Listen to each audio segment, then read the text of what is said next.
Hey everyone, it's your boy D Black coming to you raw and uncut, match by match, and promo by promo. So let's get to it before we lose it.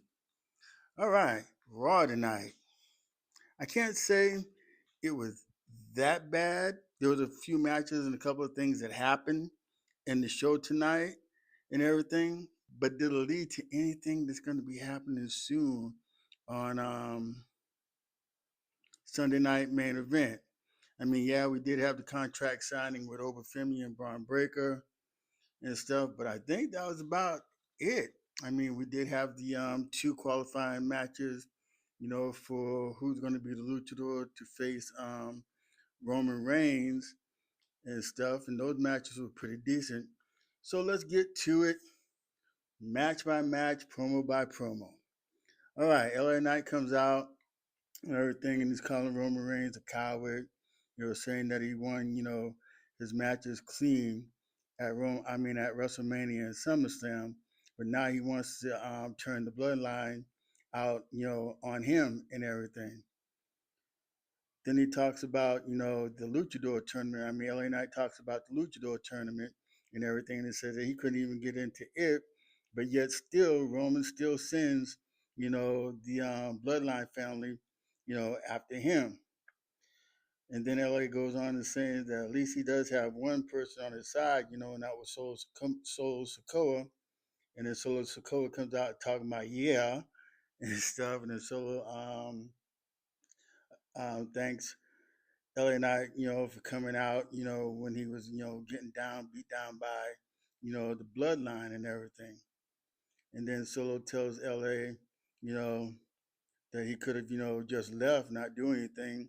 He could have stayed in the back, but nah, he came out and, and he helped him, you know, and said, yeah, and stuff. And Ella tells him, hey, to stop, you just let him get, you let him get away with two and everything. He wasn't going to let him do it again and stuff. And then out comes Jimmy and Jay, and then Jimmy is saying that, as a solo that, telling him that it's funny and everything, and that he's going to be paying the price because of what he did, to the OTC when he spiked him last week and everything, that, there's a price that he's going to have to pay and stuff. And then Jay says, this is your warning shot.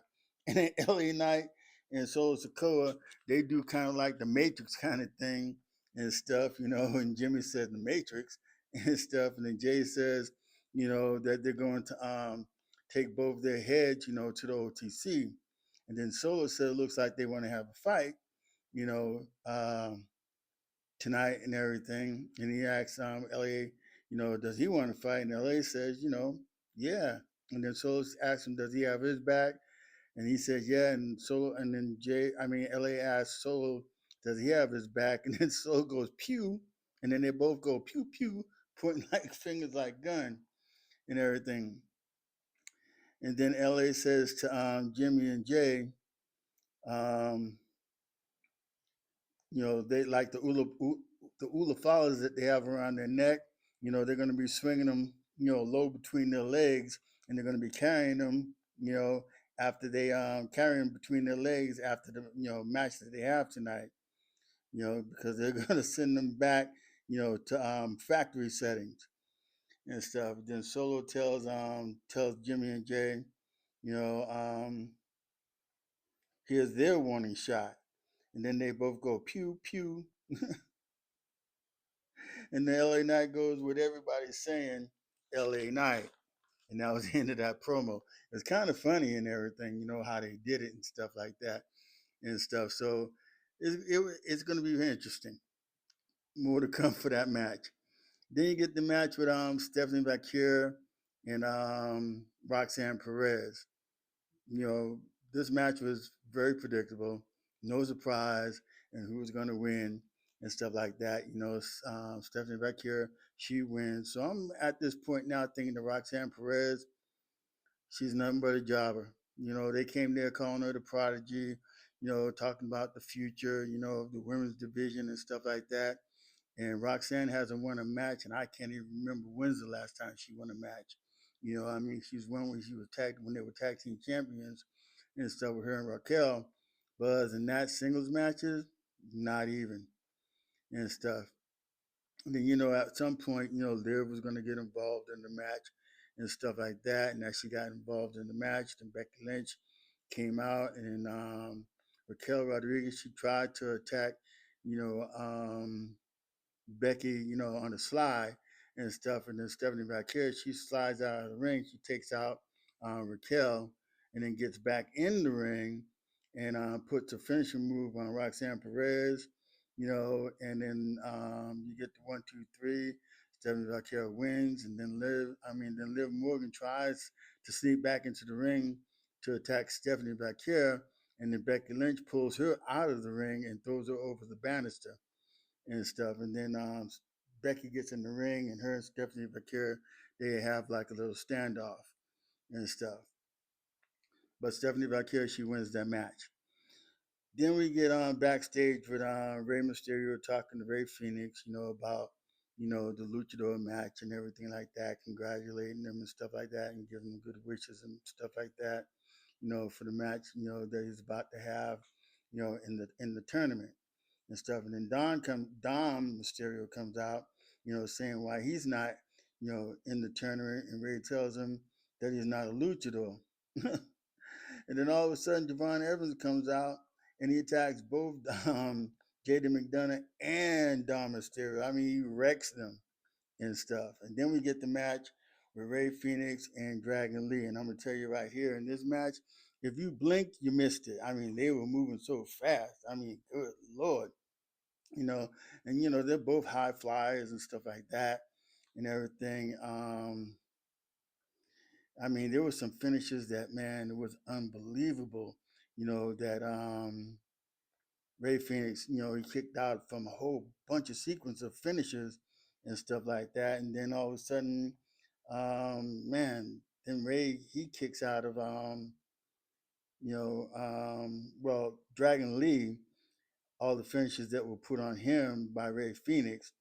And then Ray Phoenix, then Dragon Lee puts the Styles Clash on Ray Phoenix, and then Ray Phoenix he kicks out of that and everything. And then Dragon Lee, Ray Phoenix puts a rolling RKO on Dragon Lee, and Dragon Lee kicks out of that. I mean, these guys were kicking out of stuff that most wrestlers would have been done.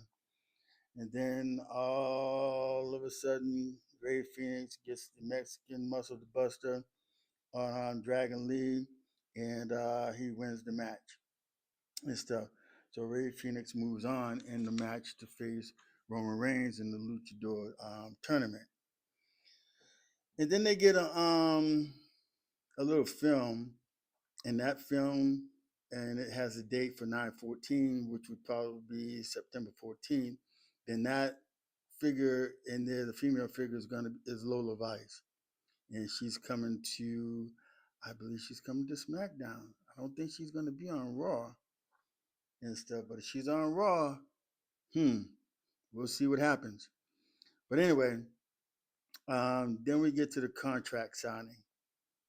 We got Adam Pearce and Paul Heyman that are in the ring, and then Obafemi he comes out and stuff like that, and then Paul Heyman he introduces Brock Lesnar. I mean, not Brock Lesnar, Braun Breaker and stuff. And Braun Breaker, he comes out and everything and stuff like that. And Braun says to Oba, what has he done to deserve, to be called the future, of wrestling. And then all of a sudden he tells Oba what he's done. He said that, yeah, he did beat Brock Lesnar. He beat him twice, and then he won King of the Ring. And then he, ran over a few other people and everything, and stuff. And the only loss that Oba's had it was against the one loss with Brock Lesnar, and he said that it doesn't show, he should be, the future or a champion. And then Braun Breaker, then he says, he was the future and everything, but he got hurt, and it was in fact that Braun Breaker hurt himself, and it took him out for a while and then says, you know, while he was out, the Obafemi weaseled his way through, you know, and now he's in the position, now he's in the position, to become, saying that he's the future and everything. And then Braun Breaker said, well, he's back now and everything, you know, from being put out from himself. Now he's back to claim, what is his.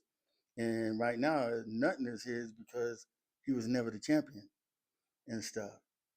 And then Oba, called him an angry orange man. Said if he was around, in 2002 and facing John Cena, he would have been a part of, the future.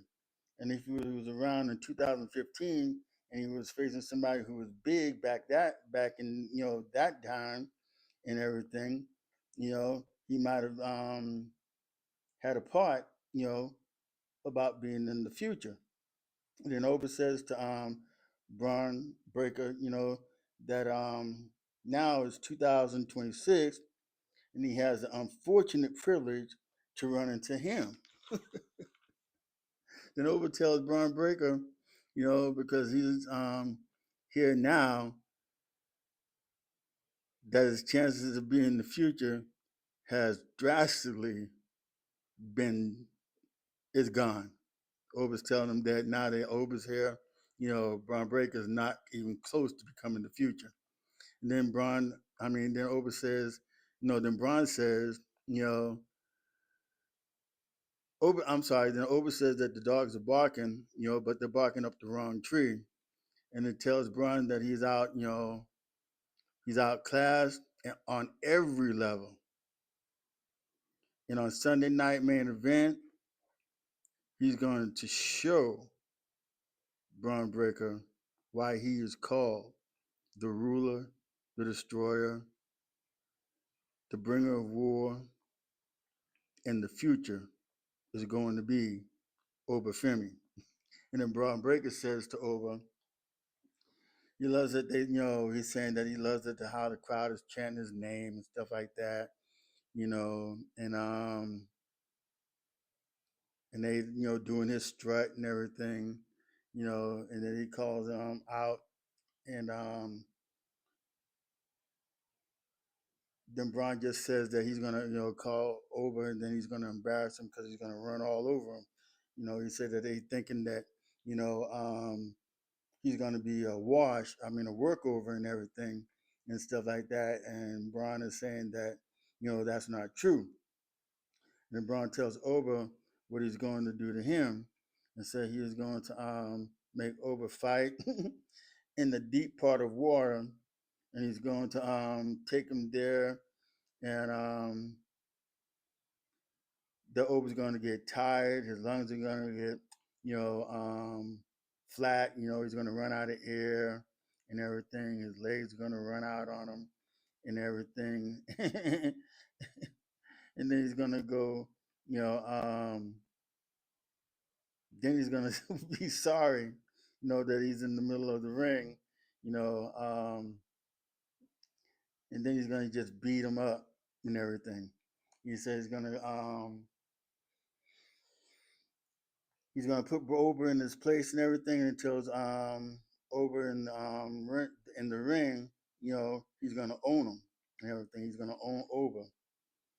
Um, and then Ober's gonna spend the rest of his career, living in Braun's career. And that just didn't make no sense when he said that and everything. Then says to Oba, you know, that, he says that you say that you're the ruler, the bringer of war, the guy, the future. Then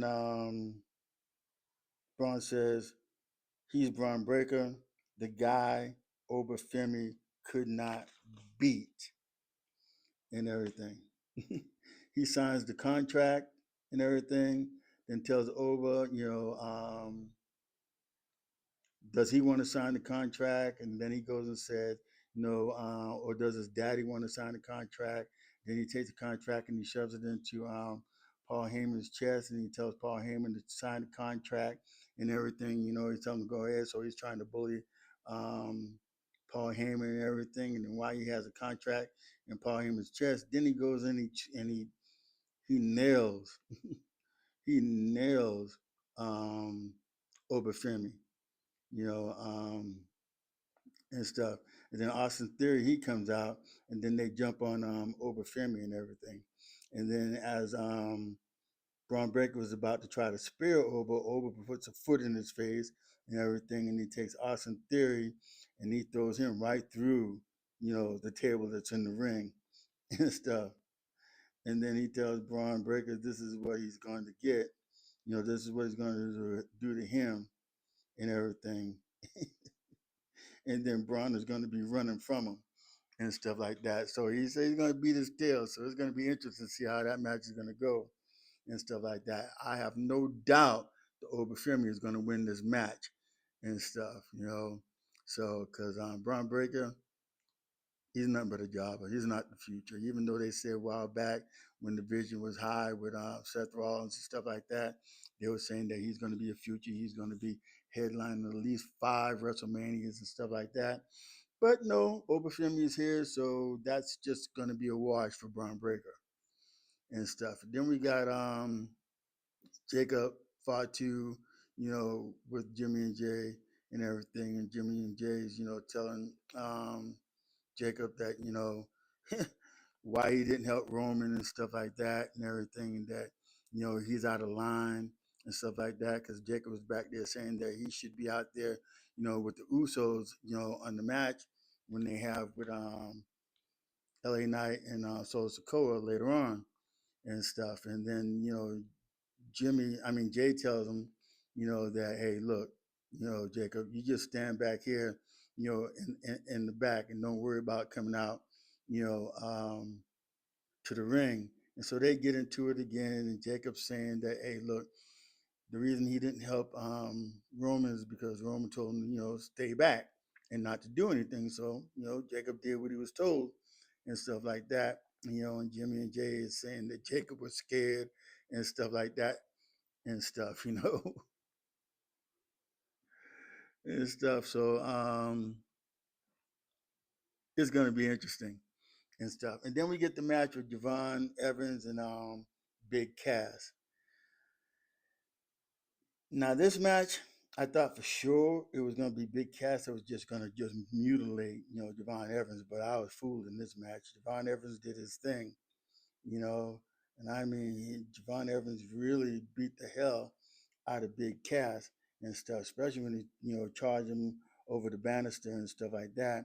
Javon went on at him. He was just tearing him up in there and stuff. And then Javon throws Big Cass into the ring, and Big Cass gets up and he puts a boot in Javon Evans' face, and Big Cass wins the match. And then after the match is over, here comes Dom Mysterio and JD McDonough, and they beat the living tar out of Javon Evans. They they climbed on him, whooped him, beat him. For me, I thought maybe Big Cass might just, but no, that wasn't going to happen. So Big Cass is going to be there. He's going to be a heel. Whether it be a jobber heel or however that's going to work, it's going to be interesting. But I'm sure it's not the last that we're going to hear of Javon Evans and Big Cass. And now that Dom and JD McDonough, put themselves involved in it, then Javon, I'm sure, is going to be coming after them. Then we get a backstage with Jackie Redmond talking to Soul Ruka, talking about the match that she, is going to have with Raquel Rodriguez, for the IC title, you know, um, match and everything. And then Io Sky, she comes out and then she tells Soul Saruka, good luck and all that other good stuff. And Lyra Valkyria comes out and everything, and she's telling Soul Ruka that, she should give her shot up to her and everything because, she deserves it and everything. But yet, Soul tells her that, look, I beat you already and stuff, and if you want a shot, then you're gonna have to earn it and everything, and stuff. And then Lara said, that's what Bailey used to tell her and stuff. And then she walks off. Then we get the match with Penta and La Parca. This match wasn't as good as Dragon Lee and Ray Phoenix. It wasn't that good, but it was okay. It wasn't too bad and stuff like that. They went back and forth and stuff like that. Then all of a sudden, Penta hits, the Mexican Destroyer on La Parca, and he wins the match. You know, um, and stuff. But there was a highlight in this match where La Parca did like a triple flip and everything, and then Penta catches him with a drop kick. I mean, that was nice. That was a pretty good spot and everything. So now we have the brothers, Ray Phoenix and Penta. They're going to be facing each other, and the winner of that match is going to go on to face Roman Reigns, um, for the World Championship and stuff like that at one of the AAA events that they're going to be having in September. And then we get a backstage with Solo.